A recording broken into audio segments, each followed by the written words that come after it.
Hey, StoryMakers! I'm here with my friend, Chris Domig. I'm so excited for you guys to get to meet the executive director of CDOG and also the youth and family director here in New York City at Cal St. G's, a church near and dear to my heart. And so I'm so pumped for you guys to get to meet Chris. Hey, Chris.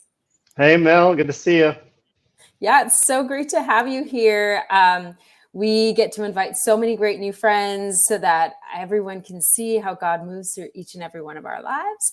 And we're so excited to have you here because in Storymaker Land, we talk a lot about embodying the story and jumping into God's big story. And so we are just so excited to hear a little bit about your story in particular and how God has moved through you. So to get us going, can you just tell us a little bit about yourself, where you're from, and what is CDOG Theater and all the other things? I'll ask some more good questions.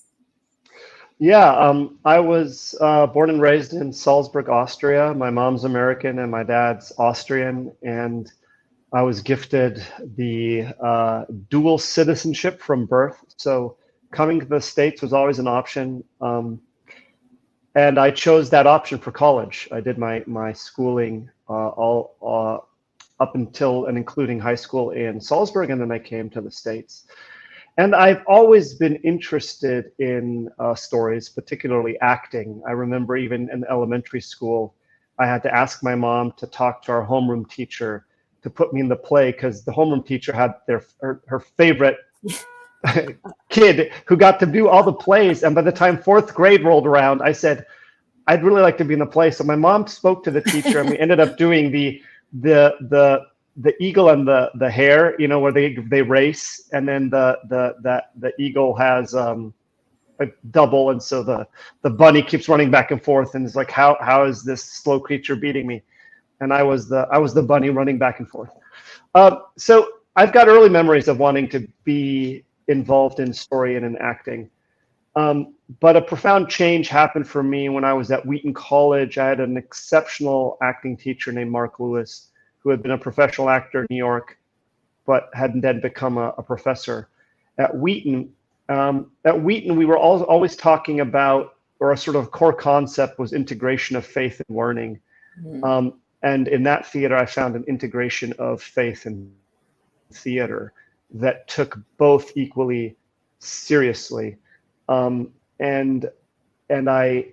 It's seldom that I found places where that is the case in the theater, because the theater is, of course, overall a very liberal place, and there are few religious people in the theater, even though the theater as a whole sort of sees it as a religious calling to do these plays.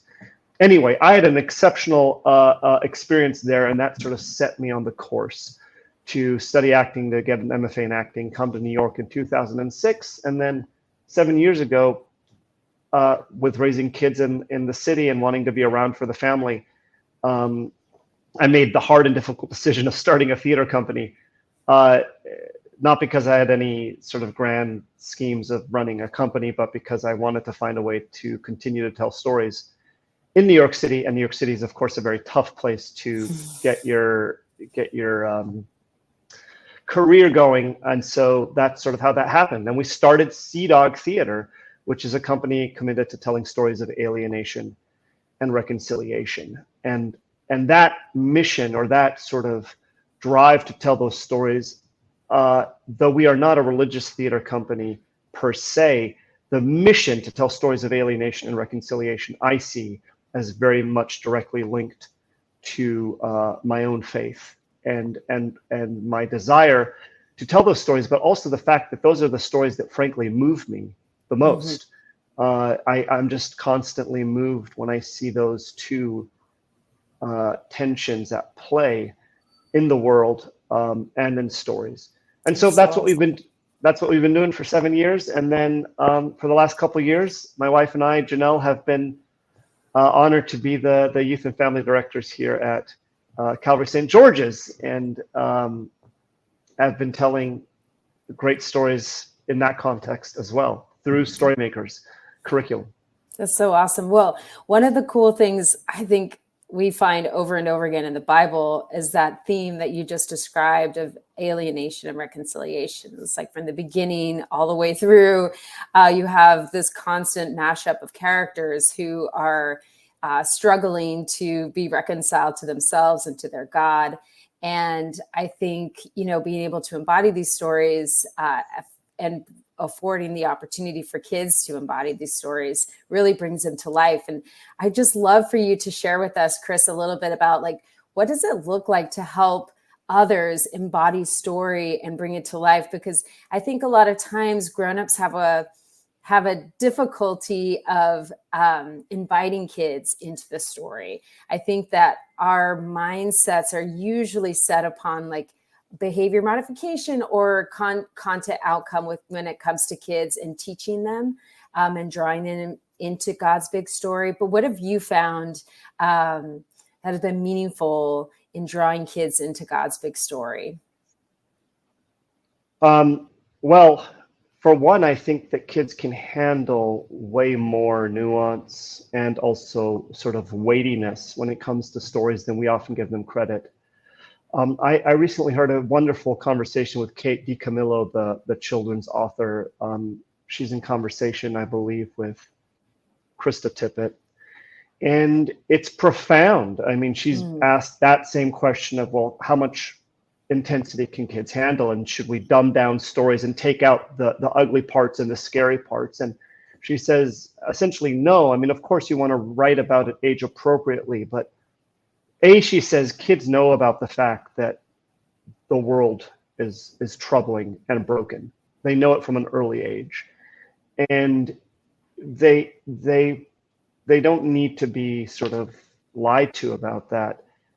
But they also, of course, want to know, is that the last word on the reality, or is there something else? Is there grace and love, and is there protection, and is there a God? So I think that is something that I keep learning and seeing. I mean, we just had a creative arts camp about the story of Exodus, and Exodus is one intense story, right? With so magic, dramatic. Magicians and snakes and plagues and rivers of blood and death. I mean, and so but the kids absorb it because the framework for all of it is a God that cares and loves and is breaking down distance and is saving and is leading them to the promised land and is with them. So that's sort of a profound a lesson that I think we keep learning again and again, that's actually how you build. There's a lot of talk about resilience in kids, but it's not avoiding the Red Sea or the desert. It's leading them through the desert, is teaching resilience. So that's a big thing that I think I've been thinking about and seeing.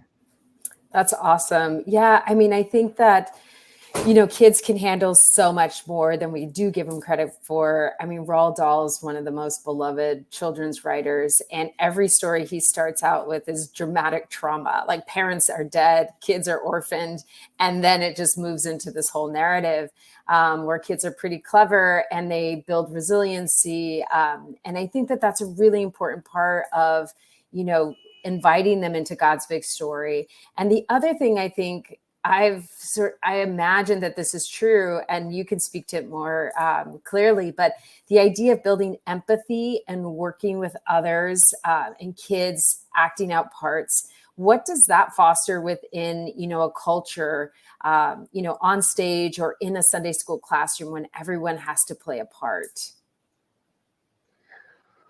Right. Well, I mean, the thing that I love about StoryMakers and what really came out and keeps coming out in the Creative Arts Camp is we're using all these different ways in. There's, of course, the crafting and the building of story. There is the watching of sort of beautifully shadow puppet movie short films. There's songs that you're singing and dancing.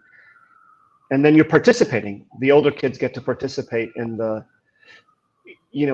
retelling of the story. And and they were even trying to put on voices. Some of them were putting on such voices. I had to be like, you know what? God loves the voice that you have. Just use that one. Because one of our characters who was playing God wanted to do it in sort of a fake Southern drawl, and it also was. You're like, you're not Southern and you're from New York. That, and if you speak that slowly, then a 10-minute script becomes 20 minutes, and we're going to lose the 4-year-olds like that. But I kept thinking about how even as adults, we forget we are reliving and we are invited back into literally God's story. I mean, communion is that. It's sort of like, and now we're back doing this thing that happened 2,000 years ago, but also is happening right now. And so in participating in the story, I think there's empathy happening, because you're sort of seeing it from various perspectives. There's teamwork happening. There's also real sort of understanding happening, because you're both in it and you're, creating the diorama or painting your whatever it is, your chapter. So you're actually able to reflect on what it's like to be in it, but you're also a little bit outside of it. So there's just so many things that are happening. It's wonderfully analog. We had 16 preteens together, and I was worried about screen use, which was not the case, wonderfully, but you're just not sure how they're going to behave. But I just find over and over again, if you give them enough input and enough sort of the assets to work with, they'll go with it, and that the kids really love that, and the 2 hours fly by, and they can't wait to come back to camp the next day.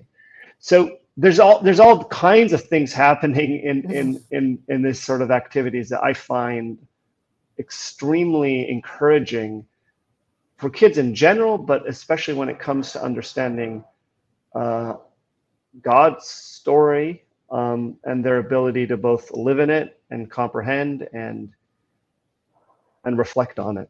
That's so awesome. I mean, for years we've seen kids really get into the parts, and you sort of imagine that as modernity moves forward, you think, well, they might get bored or they might not be engaged. But the reality is like the primal elements in which we express ourselves are so life-giving, and they draw us back into the story, which is sort of everything.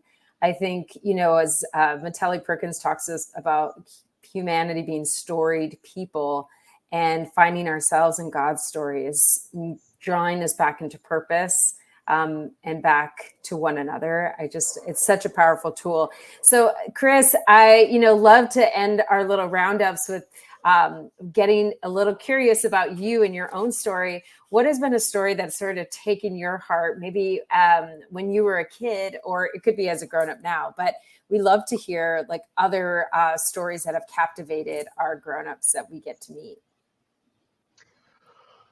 Oh gosh, I mean, which one do I choose? I'm really moved. I find that the stories that I'm mostly moved by are stories of alienation and reconciliation, where the world is truly the real place that it is, which is messed up and broken, and some really crazy and broken characters, and grace sort of shimmers through, but the balance has to be kept. So if that balance is somewhat there, and I believe both realities, I'm in. I mean, gosh. Yeah, I love what Madeline Langle says about that. She says, good art describes the chaos of the world, but points us towards the cosmos. And that's sort of a very generic, open-ended description, but story can do that, right? They describe what the chaos is of the world, which we need to be able to sit with truth. But we also need to know that God is at play, and that there's light and hope entering into that story, wherever it is. Yeah. I mean, I'm rereading a novel by Friedrich Buechner, who is an author that I love, one of my favorite authors, who does this extremely well, alongside, I would say, with Madeleine Engel. A novel named Godric, about I guess, 14th century saint of animals. But man, the world is crazy, and a lot goes down. And it's not sort of, it's like almost Old Testament-esque in terms of the kinds of things that happen. And yet there are miracles, and yet there's forgiveness, and yet somehow God shines through, but not in the ways that we sort of like to sort of sanitize and dish up for ourselves sometimes, right? Like it's in a real profound way. So that's a story I'm returning back to, because I love it.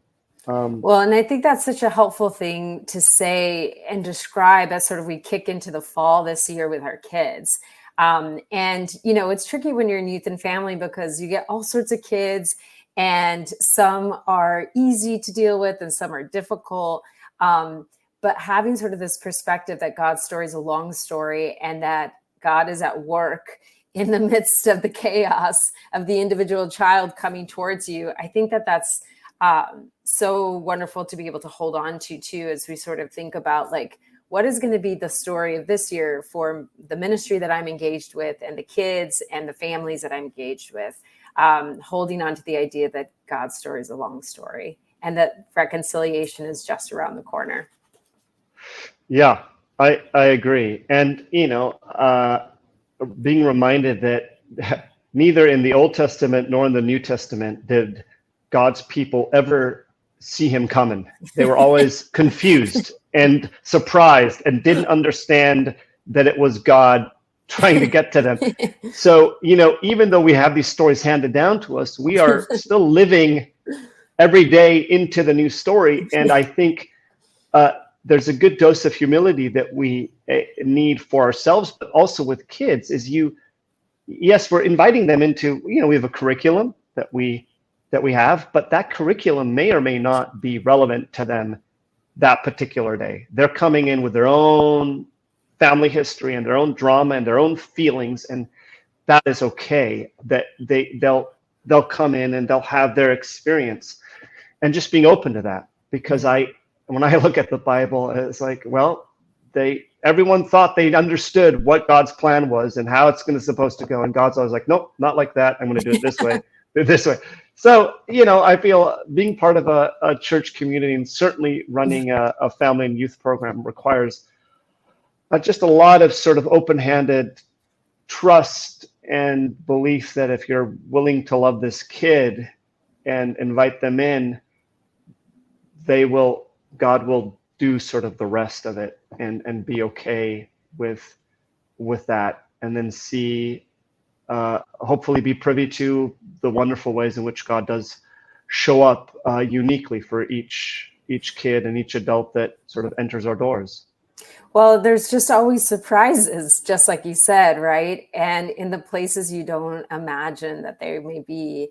And it was a surprise to me that how well story worked for kids when they played the parts, like how much they remembered, and kids that you think maybe they're not really paying attention or they're not tuned in. But at the end of it, like, oh, you really know this thing? I had no idea, you know, and I think that that's always possible when we're engaging these big stories. So, Chris, thanks so much for being with us today. Yeah. It was so fun to have you guys. And if you're in the New York City area, please come over to Cal St. G's and be a part of our community. We love it. All right, guys. Yeah.